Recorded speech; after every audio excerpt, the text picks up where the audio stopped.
ابن تیمیہ کا ایک ایسا طریقہ دیکھتے ہیں جس سے قرآن پر غور و فکر زندگی کو بدل سکتا ہے۔ یہ ایک بہت گہرا سوال ہے۔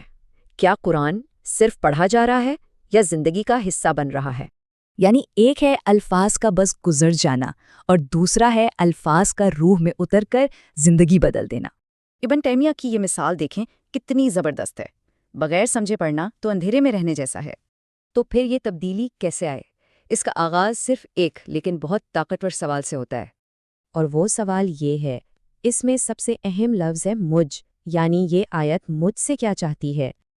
یہ سوال پوچھتے ہی پڑھنے والا ایک تماشائی نہیں رہتا، بلکہ وہ شخص بن جاتا ہے جس سے بات ہو رہی ہو۔ پھر فوکس صرف معنی جاننے پر نہیں رہتا، بلکہ اس پر آ جاتا ہے کہ یہ آیت مجھ پر کیا اثر ڈالے گی۔ کیونکہ ابن تیمیہ کے نزدیک اصل مقصد معلومات اکٹھا کرنا نہیں بلکہ اللہ کو جاننا اور دل کا نور پانا ہے۔ جیسے اللہ کی صفات کو سمجھنا صرف علم نہیں ہے، یہ دل کی کیفیت بدل دیتا ہے، خوف امید میں، بے چینی سکون میں۔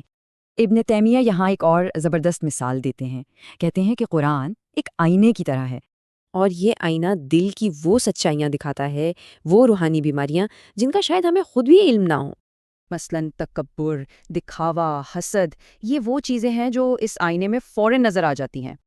یہ سچائی دیکھنا شروع میں تکلیف دہ ہو سکتا ہے، لیکن یہی تو علاج کا آغاز ہے۔